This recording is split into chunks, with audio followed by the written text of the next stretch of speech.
Sex and the City, the movie, the minute that theme song kicked in and they're showing the little bubbles with the plots, my mom was just wrecked. There's probably 2 movies she's cried like that. The Passion of the Christ. I remember she cried before it started, like in the trailers. And I was like, it hasn't even come on yet. He's not even on the cross.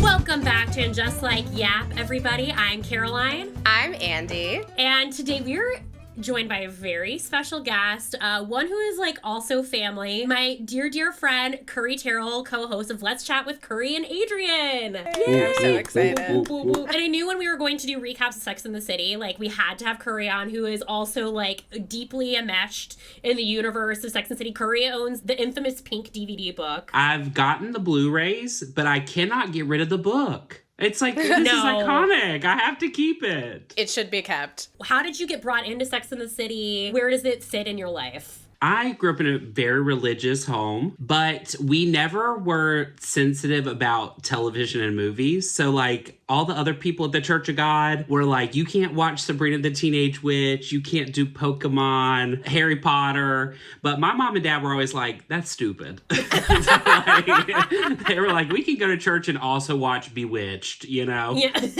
So we didn't have HBO. So we missed the like wave of Sex and the City when it was airing for the most part. And then they put it on TBS. And I don't know if y'all remember, but they had quite the promo. Like they were on TV Guide. They did commercials. Like they were like, we are on basic cable, y'all. Like we're coming to your house, you know? And so my mom watched, because she was, you know, she's a good Christian lady, but she was like, I need to see what's going on with these ladies on Sex and the City. And so she watched the first episode and she said, I loved it, but they were cutting a lot of the episode because it was risque, I guess. So she went to the video store and rented the box set and we watched the entire series in a week. So that's my intro into junior or sophomore year of high school. And did you see the movie with your mom? Yes, I went to see the movie at midnight with my mom and my dad, and he fell asleep because it was midnight. And my mom, she just was a mess. She cried.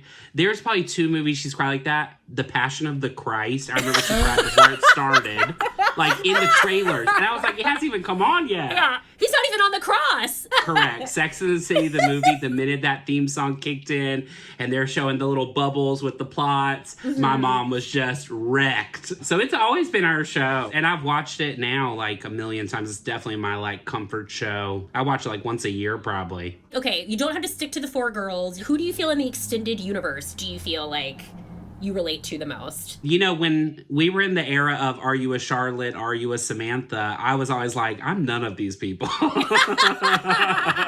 I love them, but I wasn't like, you know, that's me. But then, of course, in Just Like That, I think I am LTW's son that just wants to tap dance and perform at the party and sing karaoke until 2 a.m. while everybody just like watches him. I think that's me, actually. That feels right. Singing Broadway show tunes. Singing Broadway show tunes, and that essentially being his only plot the whole show. But also, if there's anything you should know about Curry, he's a staunch Carrie Bradshaw defender. And I think before we even get into it, I think we got to put 60 seconds on the clock of why you want. And also, I'm a Carrie Bradshaw apologist. Andi, I think you're in the middle. You're neutral. You know, if I watch too many episodes of Sex and the City in a row, which I often do, I end up wanting to kill her. Which is valid. It's valid. Yeah. But I also, like, love her as a teen, like, writing in my diary, tried to emulate her voice and very much thought of myself as her. So there's, like, a self-hatred thing in there, too. So, and it's like, that's why we love her. She's complicated, but it's not for me. It's not me defending Carrie Bradshaw. It's Curry defending Carrie Bradshaw. I'm going to put 60 seconds on my timer. Curry, you got 60 seconds. Are you ready? I guess so. Okay. No pressure. Okay. All right. I'm going to start my clock now. Here's what I'll say. First and foremost, Carrie Bradshaw is a person, a full-rounded, full-fledged woman. And just like our favorite anti-heroes on Breaking Bad, Dexter, The Sopranos, what people give her crap about is that she was flawed. She was a flawed leading woman in the era when women on television were not flawed in that way. She was not a good friend always. She was definitely not a good girlfriend always. She made stupid decisions. She actually wasn't sex forward or sex positive to be a sex columnist. But she was a good friend sometimes. She was a good girlfriend sometimes. And she was just open to whatever, trying to take in the world one day at a time, just like all of us. And so she is a complicated, complex human being, and everything we hate about her is the same thing we hate about ourselves and our friends. So I love her to the end. Wow. I think that was a great argument for a minute. I want to use that as an audition monologue. I know. My name is Andi Shrafsky, and I will be doing Curry's defense of Carrie Bradshaw. Curry has chosen his favorite episode that we are going to recap today. It is season 4, episode 8, My Motherboard Myself, released July 15th, 2001. Curry, why did you pick this episode? First of all, what a chore to pick your favorite episode. I was like, I love all of them. I know. But I love this one because we get a good plot for all 4 of them that are very much why we love all 4 of them. Also, just the moment of Miranda with the bra, the moment with Samantha and her at the funeral. They're just huge, huge Sex and the City moments that, like, at the end of the series, you're still thinking about, like, these women really loved each other and they really went through it together. And it's also very funny. Like, it's a really funny episode. It is. I know. But I think we got to get into it. And immediately, this is one of Carrie's most heinous outfits. This, like, newsy cap. I know. She loved the hat this season. Like the pairing. She looks like she was doing like a Newsies striptease. Yes! And had to like leave in the middle of it to go have lunch. She's like, just what Aidan wanted. I know. I was like, oh, I need a baguette. I'm hungry. Like, let me get some carbs and we'll keep it going. We get the classic lunch scene. Charlotte has made sandwiches. And Samantha's like, I love you not working. You can be my wife. And she's like, well, redecorating's very stressful. And Carrie drops her keys. And Miranda's like, I'm sorry. Are you a janitor now? And we find out that she and Aidan have exchanged keys. And Charlotte's like, that's big.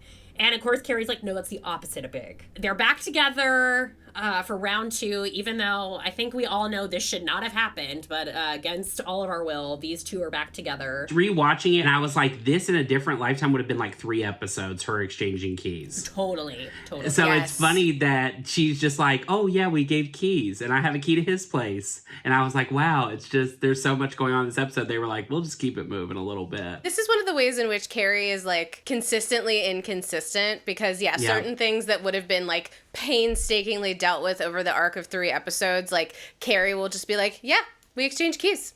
What? Like it's Correct. a big deal? Correct. And then Samantha, like, of course, is like, well, I happen to have the key to a lasting relationship.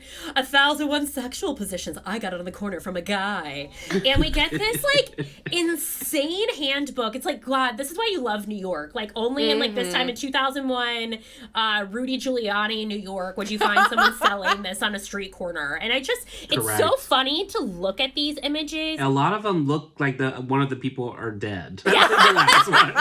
It's like a person in a dead body. I know, and like a lot of like field day positions. Like they're all field day race positions. Like we're doing the wheelbarrow. Like none of these are actually feasible. No. But it's like it leads to a classic exchange with the girls. Like Miranda going, it's like sex for the boneless. And Charlotte is disgusted. Carrie is like, I don't understand the logistics of this. But of course we find out Samantha's dating a guy named Nick who's a wrestling coach at NYU. And he's, if there's anyone better paired up for 1,001 sex positions, it's a wrestling coach. And the most horrifying sound to come out of an apartment is someone playing Coca-Cabana in the kitchen.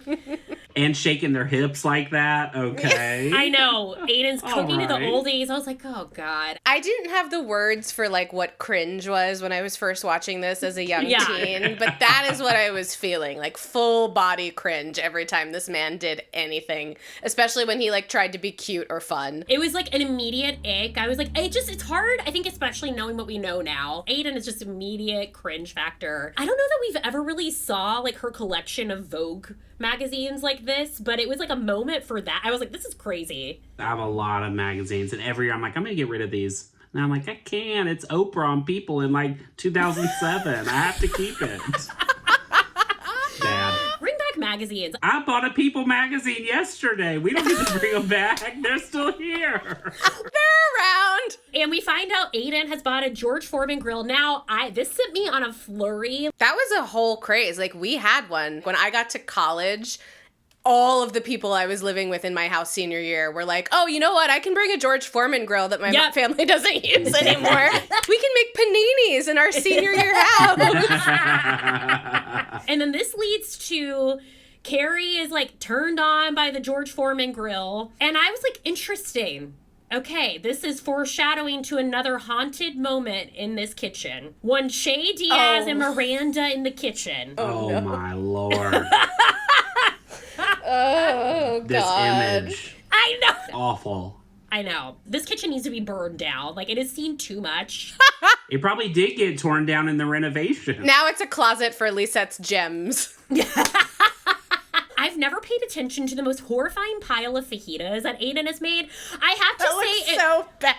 If there is anyone less that I want fajitas from, these are so underseasoned. The blandest. Also, not how you use a George Foreman at all.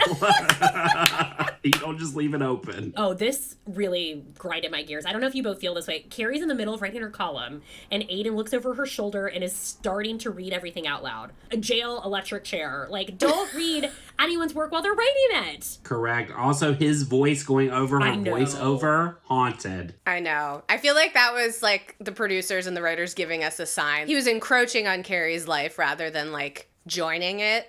Because, like, we're used to hearing Carrie's narration, and that was just, like, very, very jarring. I do not like anybody looking at anything I'm working on creatively until it's done. It's just, you have to be invited into that. It's such a vulnerable space, like you said. And then Carrie gets a bomb on her Mac. And we feel like, oh, no, Carrie's computer has crashed.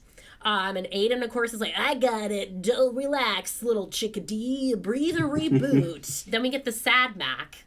And rightfully so, Carrie says, I want to kill myself, which is me when I deal with, like, any technical issues, with any hiccup. Amen. Absolutely. And, of course, Aidan's like, I can jump in here and, like, and she's like, just please stop. She's like, you don't know what you're doing. So we end up at, like, the most haunted place you could be, some sort of IT shop. And this image is, like, burned to my brain of Carrie wrapping her laptop in a pashmina. I know, like it's a sick child. It is. It's her baby. I know. It's got her livelihood in it. Honestly, also bring back the computer room. I would like a room just for my technology and then leave it. Those are actually called offices. Okay, well, and a lot of people have those in their house. And we see Aidan is, like, trying to give her a back rub, just doing everything wrong in this moment. Like, nothing he's doing can win him any favor in this moment.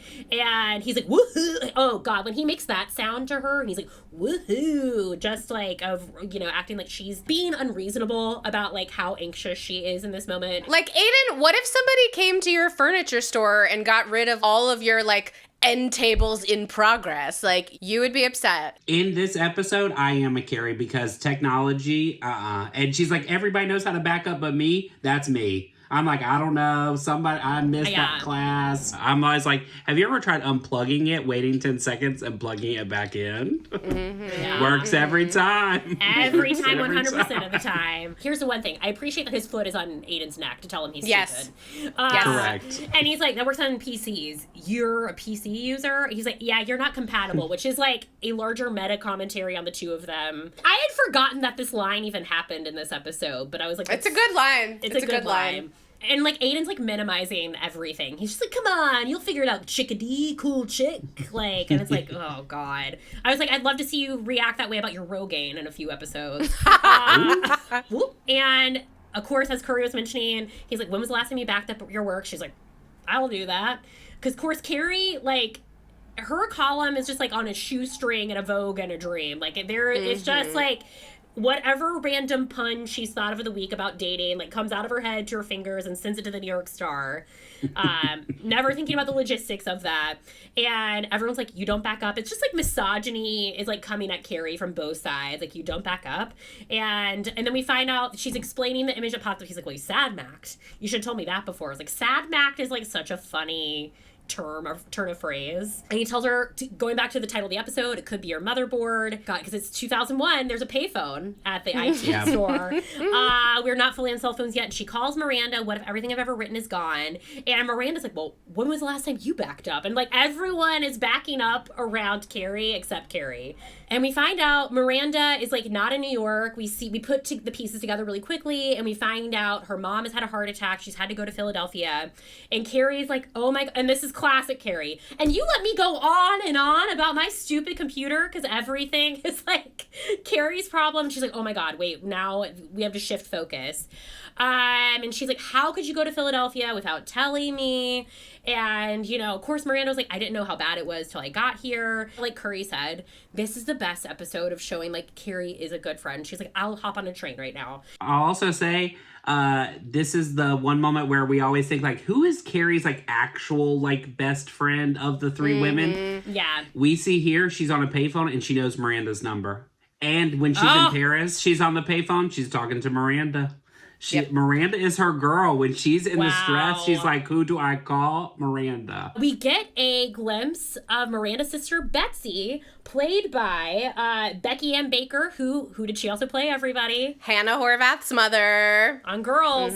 Lindsay Weir's mother on Freaks and Geeks. She has one of the best, like, character actress careers ever. She is in so many things. I did want to add something in here really quick. This episode is when I realized we don't talk about, like, any of these women's mothers or family. Their family really at all. We spend a lot of time talking about our relationships with our families, but these women, as close as they are, don't go there. We do see Charlotte's brother because he hooks up with Samantha. Yeah. Right. But then he's never at any of her weddings. He's like, when she gets married, her brother's never there. He never pops back up. I think it speaks to, like, the show as a whole because, like, they just lean so much into chosen family, and I think that was such a distinct choice by Darren Star and Michael Patrick King. But we cut to Charlotte York headquarters where she is tracking her ovulating and her decorating schedule. This is just, like, so funny to me. Like, of course, this is what Charlotte's massive, like, desk calendar looks like. And then we cut to the other end of the spectrum.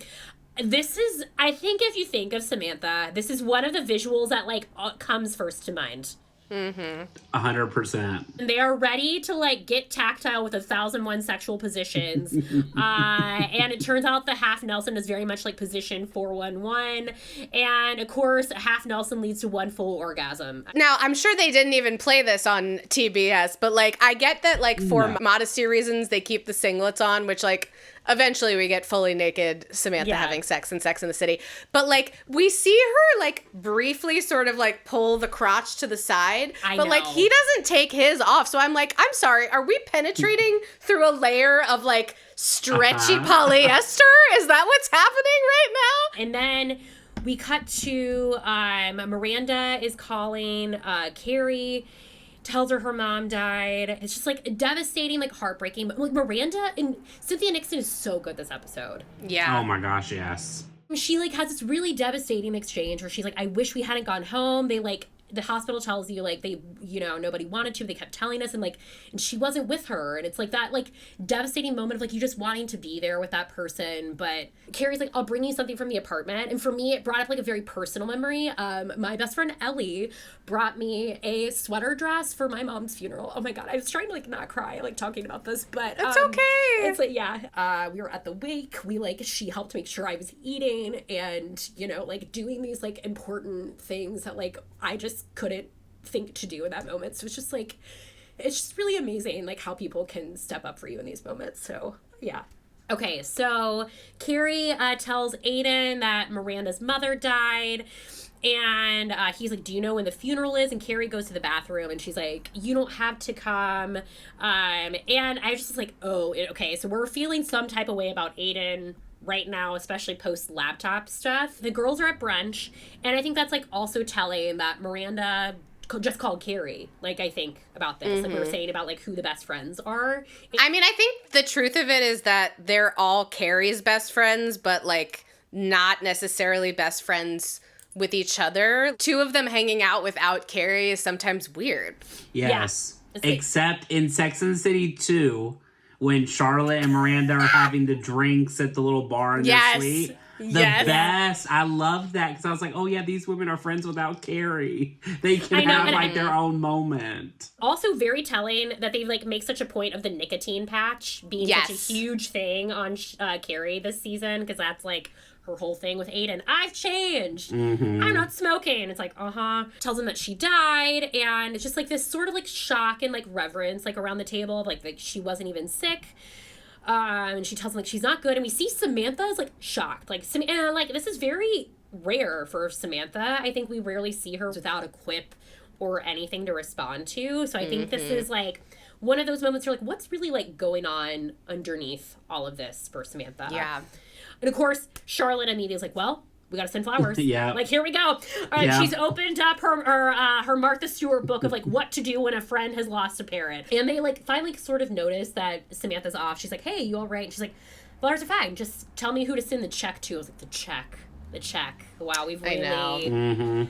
I think, too, this scene and this episode, a lot of things like the George Foreman and, like, that, it's definitely, like, the computer, like, the tech part of it is very, like, this is where we were in time. But this scene and this moment, especially because now we don't ever process things in groups like this because somebody has already sent the text. Yeah. You know, if Miranda's mom died right now, everybody'd be like, oh my God, Miranda's mom died. You know what I mean? You would never wait till you're at lunch or to breakfast to sit there and talk about it.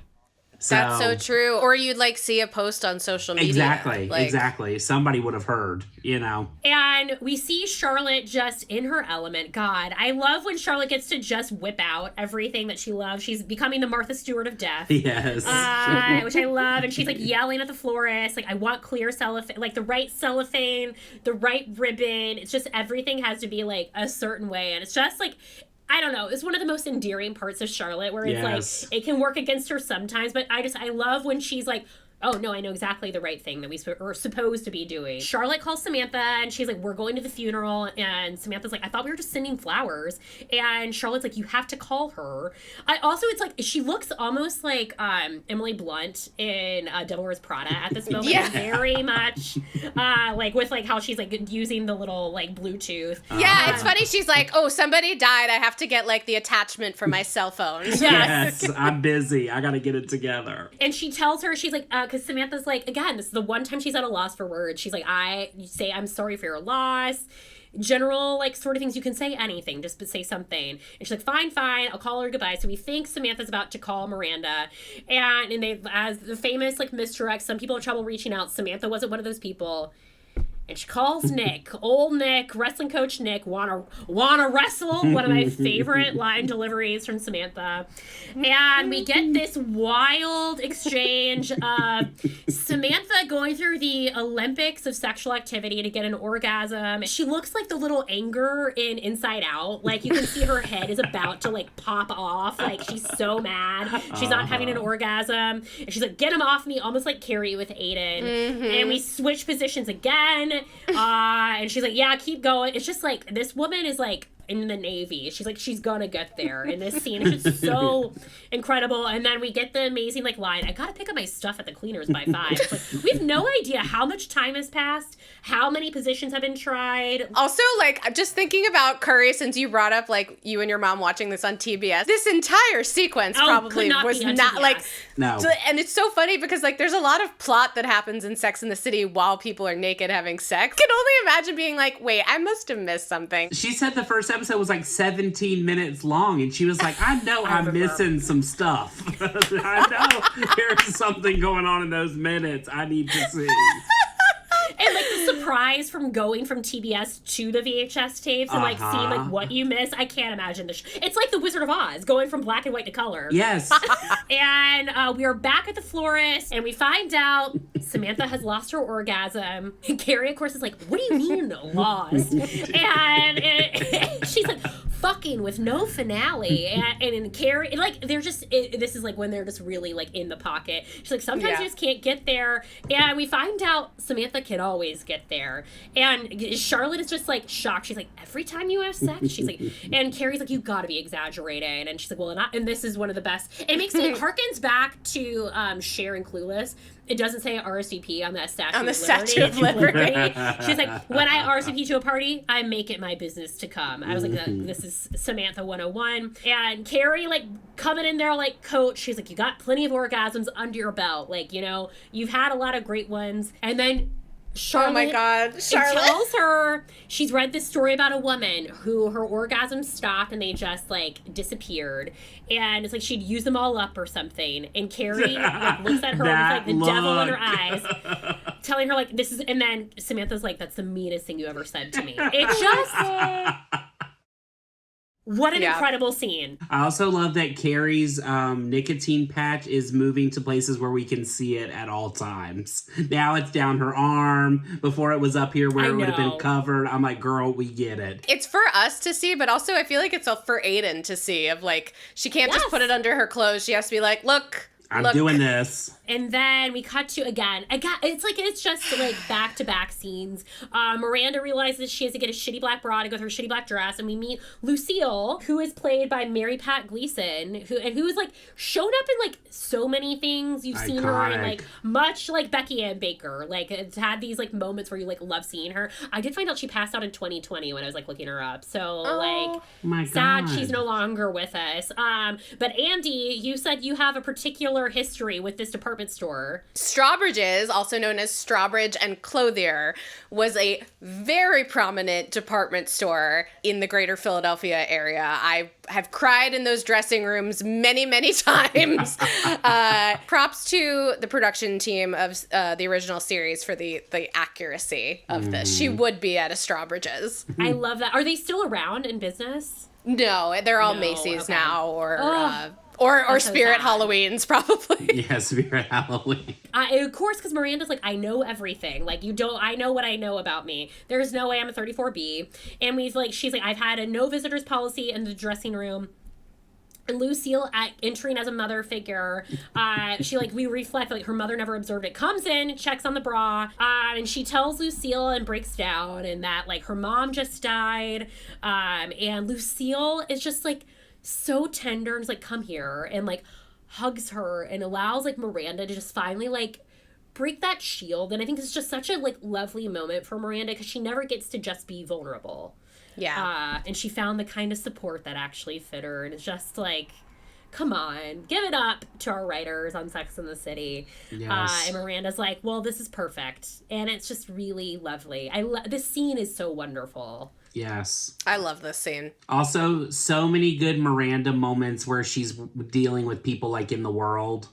Like, she always has, like, the guy with the sandwich and the girl with the Chinese takeout. Like, they do such a good job with her of, like, she's so strong-headed, and she's out in the world where it's, like, not on her turf, and she has to deal with these other people. They always write well for her in those. This one's so sweet, though. I love this scene. And then we go back to cringe headquarters, and Aidan's like, surprise, it's got this handle, like, so it's like a little purse. I was like, this is what he thinks of women. It just is like, he's like, come on, it's a little accessory. You and your writing, like, just like, you know, minimizing everything about it.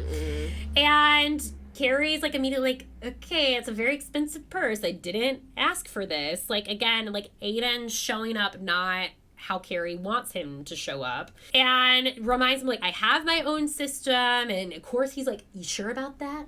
The thing is, she doesn't, though. Like, she has all of her Vogues cataloged, but, like, she did not actually have a system. I also was like, does she not save a paper copy of the paper for every one of her articles? Because, like, I know it's been coming out, like, weekly for years, but, like, I would get a copy and save it every time. Yeah. Or, like, you can go to the archives. Or, like, in Now and Then, where they're in, like, the basement of the library. Yes, exactly. Oh, my God. And they're looking at the history of the neighbor, and they're, like, going through the little slides. Oh. I used to do that at the public library in Hillsborough. I go through and read about people's drama. Oh, yeah. You could read when people didn't pay their bills, when people got arrested. I'd just be sitting there sifting through, looking back. Oh, my God. How old were you?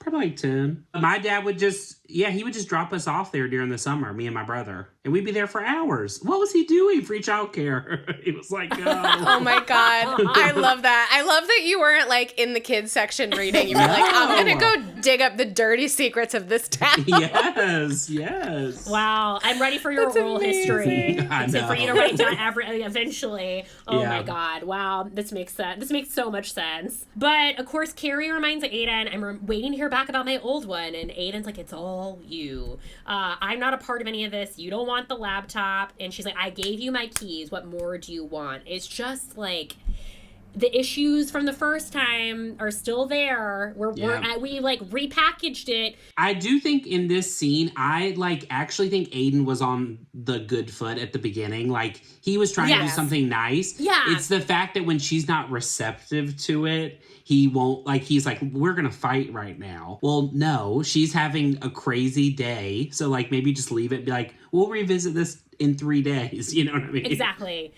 And I think it's like a huge purchase, I think, to also make without consulting her. And I think that's like the thing too. It's like, it's not like it's just, another George Foreman grill. It's a laptop. Like that's like a huge weighty purchase to like. I looked it up. It was $1,600 at the time, that laptop, which like for then, it's like those commercials those infuriating commercials you see at Christmas time where a significant other bought a whole ass car for the other one without talking about it. Like, and you're like, that is not a purchase that like a spouse should be making without consulting. And Aidan is like, how do I get into there? He's like gone into tactile like headquarters, like awful. like this is like it's terrible. And Carrie's like, I'm sorry, but I've been taking care of myself. And it's just he leaves in a flurry and leaves the keys on the table. So Aidan and Carrie going into everything, it's very bad, which it just the circle of Carrie and Aidan. And then we cut to the other end of the spectrum, and Samantha is clocked in, hard at work, troubleshooting her own laptop with this like crazy visual, legs up the wall. She's got her faucet on, just working every potion possible to get that orgasm back. And she's with her old tried, true, and faithful, and she gets a phone call from Charlotte, asking her if she is like reached out to Miranda, got her train ticket. She's like, Charlotte, I'm masturbating. I told you I was spending my whole day doing this, and hangs up the phone. And she like goes back to work, and then we get this crazy visual of Kim Cattrall's hair. I like how much teasing did they have to go through to get to her hair looking like this. She looks just like Anna in Frozen when she wakes up. Yes. And she's still upset because her orgasm has remained at large. Poor Samantha. And we go back, and Andi texted me earlier, this is what the inside of her head looks like. This is a picture from Carrie's laptop. It just gobbledygook from her different columns and wingdings. Got also his goatee. This is from era. A facial hair. Never bring this back. If things from the early 2000s are coming back, don't bring this back with it. Men, you're on notice. God forbid. And he reminds her again for the millionth time, you need to get a backup system. And Carrie, she looks incredible here. Going to Miranda's mother's funeral. I love the little ribbon in the hair. Her breasts look incredible. I have to say, Sarah Jessica Parker's breasts are like the unsung hero on this show. They always look amazing. We never see them, but they always look great. And she calls Aidan. This is the girl without a backup. I'm telling you I'm going to breathe and reboot. I was like, God, I'd kill me. And he's like, we're going to run into stuff that's hard. And she's like, yeah, but what if, like, we don't stay together? We could fall apart. And he's like, then I guess we'll be a couple of sad necks, Lady Bird. I hate the way these two talk to each other. I also love that they were like, we have to show him, like, at his wood shop. So they just, like, stuck some, like, shitty coffee table up there. And he's just like... Wait. Yeah. Opening drawers, closing drawers, That's like what he's doing. It's like merrily we roll along instead of opening doors, opening drawers. And we cut to Miranda's funeral, and we see these men walk past them, and they like look at the girls up and down, and Samantha's like, well, I'm not going to find an orgasm in this town. I was offended. I was like, is that supposed to be a commentary on the men who are available in the greater Philadelphia area? Because it is a major metropolitan area. Also, those men that walk by are perfectly nice looking. Samantha's like, well, I'm not going to find my orgasm in this town. And Charlotte's like, we are at a funeral. It's like, a house of God, as we know, Friar Fuck has already happened. happened this season. So, like, Charlotte should know better. Like, the House of God is not stopping Samantha between her and, like, her orgasm. That's more sacred to her. And Samantha's bump it is wild. It's crazy. That bump it is crazy. Her hair this whole episode is just nuts. She looks fabulous, though. She's incredible. She does. They see our girl Miranda coming out of the limo, and Miranda, like, looks at them. It's just, like, there's a lot of, like, it shows, like, how intimate their friendships are. Like, they don't have to necessarily say anything. And Samantha doesn't know what to say, and she's like, you look great. Like, and that's, like, you know what? Sometimes that is what you want to hear. When you're that low, you do want to hear you look great, actually. And she tells him, like, I'm here alone. I didn't realize I needed a date for my mother's funeral. God forbid I should walk it alone. There's a single 35-year-old woman walking behind it. It's like, you know, everyone treats you as you're fragile if you're alone in these moments. And she leaves, and Charlotte, of course, snaps at Samantha. She's like, that was not one of the things I told you to say. I gave you a list of, like, 5 options to choose from. And then... Charlotte's pièce de resistance that she's worked so hard on shows up, and it is the gaudiest looking display of floral arrangement. And Carrie's like, well, I think we know what $500 worth of glitter looks like. It was so great. Like, the cherry on top of, like, Charlotte has done everything right, and even then it's wrong. It's, like, so funny. And then we go to the funeral service, and it's the worst priest of all time. I have been at funerals where, like, I almost burst out laughing because, like, it's so bad, because everybody that is there because they love this person, and yet the person in front of everybody doesn't fucking know them at all, especially when the person, like, may not necessarily have had anything to do with religion. It's just clergy, you have a very specific few things to do, and one of them is funerals. So, like, try to do it well. Yeah. Right. And then it leads to one of the, like, essential moments of the episode of the series. Yeah. And Samantha, like, finally is able to get the words to, like, tell Miranda Miranda looks back and she tells her, I'm sorry. And Miranda's like, thank you. And it's just like, oh my God, these women. We love women. We love these women. And just, like, really, like, showing that they're there for each other. And Samantha finally it's like, like, I think whenever they, like, tap oil or something like that, it's like all the tears come flooding out of Samantha. She's able to, like, keep crying for things she didn't even know she was feeling inside. And then we get to, like, again, Miranda's, like, walking down the aisle by herself. Carrie shows up and, like, steadies her, puts her arm around her, and, like, they talk about she gets the kind of support you don't ask for, and she kisses her on the hand, and then there's the kind that just shows up, and Steve and Aidan show up. I'll say Trey. Where's Trey in all this? Correct. Yeah, great question. Where's Trey? Trey McDougal? I know Bunny raised you better than this, but it was really sweet that, like, you know, Steve and Aidan show up. And Charlotte is holding Samantha as she's inconsolable walking down the aisle. And we get this last shot of our girls holding each other. And that is... and then we get to Carrie is back with her laptop. Everything is fixed. The best we can do is breathe and reboot.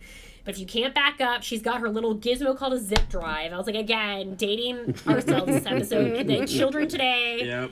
They don't know a little gizmo called a zip drive. And then we get to, and then so can a boyfriend. And I was like, Jesus Christ, such a beautiful episode. And then I have to be reminded of Aidan.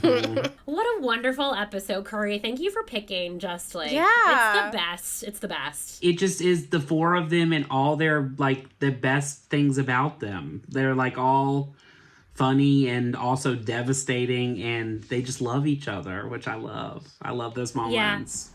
And they show up in the way that they're able to show up. Like, it doesn't have to, not everyone should be the Charlotte. Not everyone can be the, like, you have to have a balance of all 3. And I think it's really wonderful. Curry, thank you so much. Where can everybody find you? Where can everyone, like, can you remind them all the information about your podcasts and stuff so that they can everything follow you? For me is at Curry Terrell, at CurrieTerrell.